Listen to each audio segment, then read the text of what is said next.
안녕하십니까. 컴퓨터 연구소의 건담 박사 이박사입니다. 이박사입니다. 빵! 네, 이거 빵 안 했다고 섭섭하신 분이 있었어요. 드디어 시작입니다. 더블 제타 풀도색 제1편 서페이서 편입니다. 서페이서를 왜 뿌려야 하는지, 서페이서를 뿌리면 어떤 효과가 있는지 직접 보시고 비포 애프터 비교해보고, 자 그럼 서페이서 편 출발해보도록 하겠습니다. 출발! 일단 서페이서란 무엇인가에 대해서 먼저 알아보는 시간을 가져보도록 하겠습니다. 제가 사용하는 서페이서는 가이아노츠 서페이서 에보라고 써있네요. 이 회색 서페이서를 사용을 하고 있고요. 라카 신나랑 1대, 도료가 1대, 신나가 1.5로 희석을 해서 미리 만들어준 쪽이 이쪽입니다. 서페이서를 뿌리면 몇 가지 효과가 있어요. 굳이 왜 서페이서를 뿌려야 되냐? 라고 만약에 물어보신다면, 사포질 했을 때 사포질에 잔 흠집이 생겨요.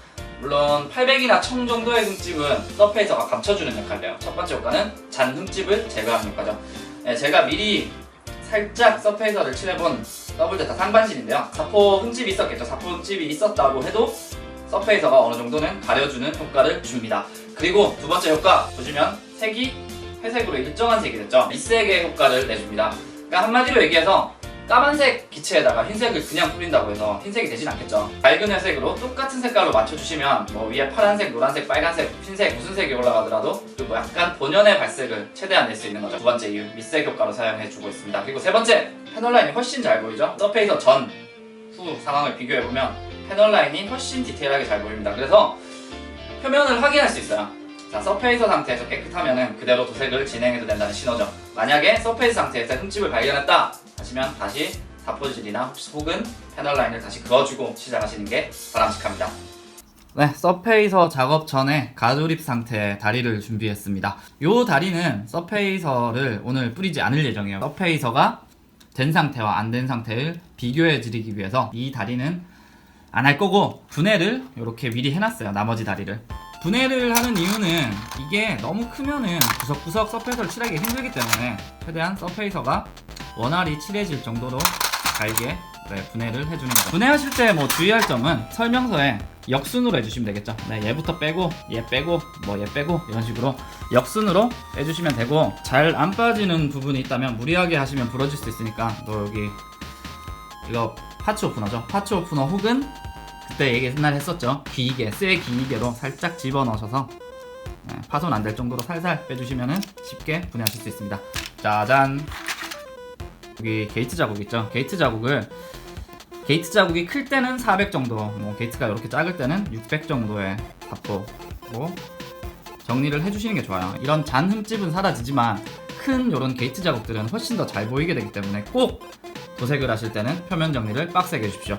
그리고 표면 정리 하실 때 굳이 막 높은 방수까지 안 하셔야 돼요. 한 800 정도까지만 해주시면은 서페이서가 잔 흠집을 잡아주기 때문에 걱정하지 않으셔도 됩니다. 표면 정리 요령은 여기 또 우측 상단에 옛날에 건담을 깨끗하게 만들고 싶어요 편이 뿅뿅 나오고 있으니까 참고해 주시면 좋을 것 같고요. 네, 저번 시간에 등장한 집게입니다. 네, 이 친구가 등장하는 이유는 꽂아놓고 도색을 해야 되기 때문이죠. 파츠가 이렇게 준비가 돼 있다면 요 안쪽에 안 보일 것 같은 부분에, 안 보이는 부분에 이렇게 단단하게 고정을 시켜주시면 됩니다. 그리고 저번처럼 스펀지에 꽂아주시면 되겠죠. 네, 저번 시간에 보신 에어브러쉬입니다. 에어브러쉬. 이 친구에 아까 서페이서를 미리 희석해놨었죠. 여기다가 서페이서를 한번 직접 칠하는 모습을 보여드리도록 하겠습니다. 펜을 켜고요. 서페이서 칠하실 때는 저 같은 경우에는 아래쪽을 먼저 칠해주고 큰 면들을 충분히 적시듯이 칠해줍니다. 이렇게 충분히 적시듯이 칠해주시면 완료예요.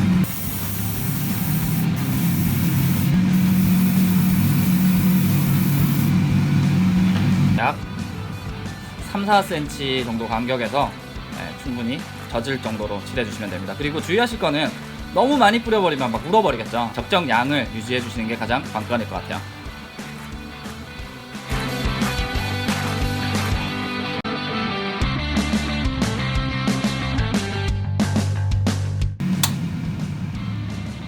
그리고 여기 제가 사포를 한 자국들이 굉장히 흠집들이 많이 보여요. 이게 거의 한 800 정도의 사포 흠집인데요. 이게 확실하게 없어지는지 서페이서에 뿌리면 또 한번 확인해 보도록 하겠습니다. 네, 지금 어느 정도 건조가 된 상태인데 육안으로 봤을 때도 아까 있었던 잔 흠집들이 사라진 걸 보실 수 있습니다. 이게 서페이서의 아까 말씀드린 효과 중에 한 가지죠. 그래서 잔 흠집을 제거하는 데는 굉장히 유용하게 쓰이고 있습니다. 거기다가 밑색 효과까지 해주니까 일석이조죠. 이제 남은 부품들을 한번 쫙 칠해보도록 하겠습니다.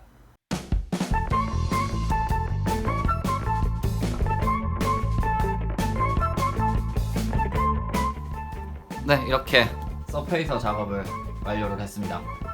지금 이렇게 한 20분에서 30분 정도 건조시켜 주시면 되고요. 네, 서페이서 작업을 완료한 이 부품들을 조립을 한번 해보도록 하겠습니다. 서페이서를 올린 파츠들입니다. 부품들이고 이제 조립을 간단하게 해주시면 될 것 같아요. 이 상태로 그냥 그대로 조립을 해주시면 될 것 같습니다. 조립은 뭐 매뉴얼 보고 하면 되니까요. 딱히 어려울 게 없이 똑같이 해주시면 되겠습니다. 그럼 조립이 다 된 모습으로 만나죠. 뿅! 뿅! 완성된 달입니다. 자, 서페이서를 뿌리고 조립을 해봤는데요. 자, 뿌리기 전 상태와 비교를 한번 해보죠. 제가 이렇게 디테일업한 부분이 훨씬 더 잘 보이고 사포나 흠집들이 깔끔하게 메꿔진 부분을 볼 수 있습니다. 그리고 또 중요한 거 밑색이죠. 밑색. 네, 도료 본연의 색깔을 내기 위해서는 똑같은 색깔로 맞춰줄 필요가 있는 거죠. 그래서 밑색 효과까지 정리하자면 표면 확인, 밑색, 그 다음에 잔 흠집 제거, 이런 세 가지 효과로 크게 세 가지 효과로 사용을 하고 있습니다.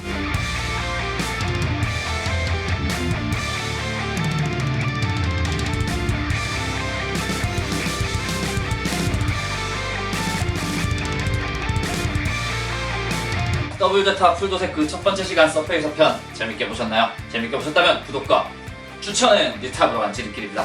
부탁드리고요. 이렇게 서페만 뿌렸는데도 벌써 간지가 풀풀 나는 게 얼마나 더 멋있어질지 가늠을 못하겠군요. 다음 시간에는 본색 뿌리기 편입니다. 이제 밑색을 깔았으니까 다음 시간엔 본색을 한번 같이 뿌려보도록 하겠습니다. 그럼 다음 시간에 또 뵙겠습니다. 우린 또 언제 본다!